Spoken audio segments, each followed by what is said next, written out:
प्राचीन काल में एक नदी के किनारे बसा नगर व्यापार का केंद्र था। फिर आए उस नगर के बुरे दिन, जब एक वर्ष भारी वर्षा हुई।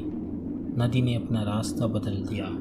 लोगों के लिए पीने का पानी न रहा और देखते ही देखते नगर वीरान हो गया। अब वह जगह केवल चूहों के लायक रह गई। चारों ओर चूहे ही चूहे नजर आने लगे।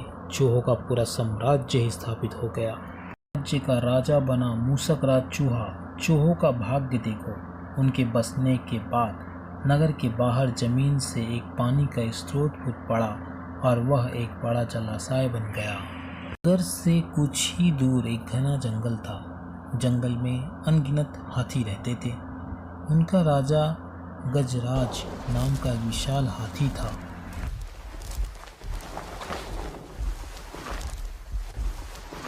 उस जंगल में भयानक सूखा पड़ा। जंतु पानी की तलाश में इधर उधर मारे मारे फिरने लगे। भारी भरकम शरीर वाले हाथियों की तो दुर्दशा हो गई। हाथियों के बच्चे प्यास से व्याकुल होकर चिल्लाने व दम तोड़ने लगे। राज खुद सूखे की समस्या से चिंतित था और हाथियों का कष्ट जानता था। गजराज के मित्र चील ने आकर खबर दी कि खंडहर बने नगर के दूसरी ओर एक जलाशय है। गजराज ने सबको तुरंत उस जलाशय की ओर चलने का आदेश दिया। सैकड़ों हाथी प्यास बुझाने डोलते हुए चल पड़े। बचने के लिए उन्हें खंडहर बने नगर के बीच से गुजरना पड़ा। हाथियों के हजारों पैर चूहों को रौंदते हुए निकल गए। हजारों चूहे मारे गए। खंडहर नगर की सड़कें चूहे के खून मांस के चिथड़े से लथपथ। हाथियों का दल फिर उसी रास्ते से लौटा। हाथी रोज उसी मार्ग से पानी पीने जाने लगे। सोच विचारने के बाद मूसकराज के मंत्रियों ने कहा, महाराज, आपको ही जाकर गजराज से बात करनी चाहिए।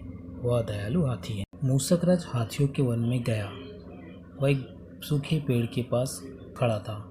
मूसकराज उसके सामने आकर गजराज को नमस्कार करके बोला। गजराज को मूसकराज का नमस्कार। कि मैं एक निवेदन करना चाहता हूँ। आवाज़ गजराज के कानों तक नहीं पहुँच रही थी। गजराज ने कहा, ने मियाँ, आप कुछ कह रहे थे, कृपया फिर से कहिए। मूसकराज बोला, हे गजराज, मुझे चूहा कहते हैं। हम बड़ी संख्या में खंडहर बनी नगरी में रहते हैं। मैं उनका मूसकराज हूँ। आपके हाथी रोज जलाशय तक जाने के लिए नगरी के बीच से गुजरते हैं। हर बार उनके पैरों तले कुचले जाकर हजारों चूहे मरते हैं। यह मूसक संहार बंद न हुआ तो हम नष्ट हो जाएंगे।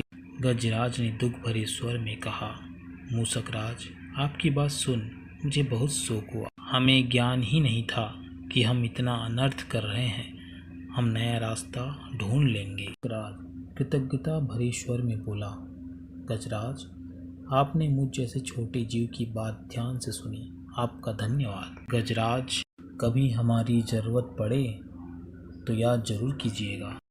गजराज ने सोचा कि यह नन्हा जीव हमारे किस काम का आएगा, सो उसने केवल मुस्कुराकर मूसकराज को विदा किया।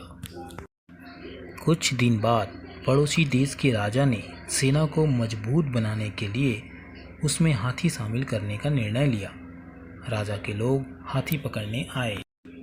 जंगल में आकर जाल बिछाकर चले जाते हैं।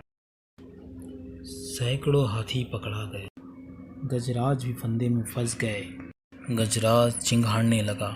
उसने अपने सेवकों को पुकारा, लेकिन कोई नहीं आया। कौन फंदे में फंसे हाथी के निकट आएगा। एक युवा जंगली भैंस गजराज का बहुत आदर करता था। वह भैंस छोटा था तो एक बार वह एक गड्ढे में जा गिरा था। उसकी चिल्लाहट सुनकर गजराज ने उसकी जान बचाई थी। गजराज की हालत देख उसे बहुत धक्का लगा।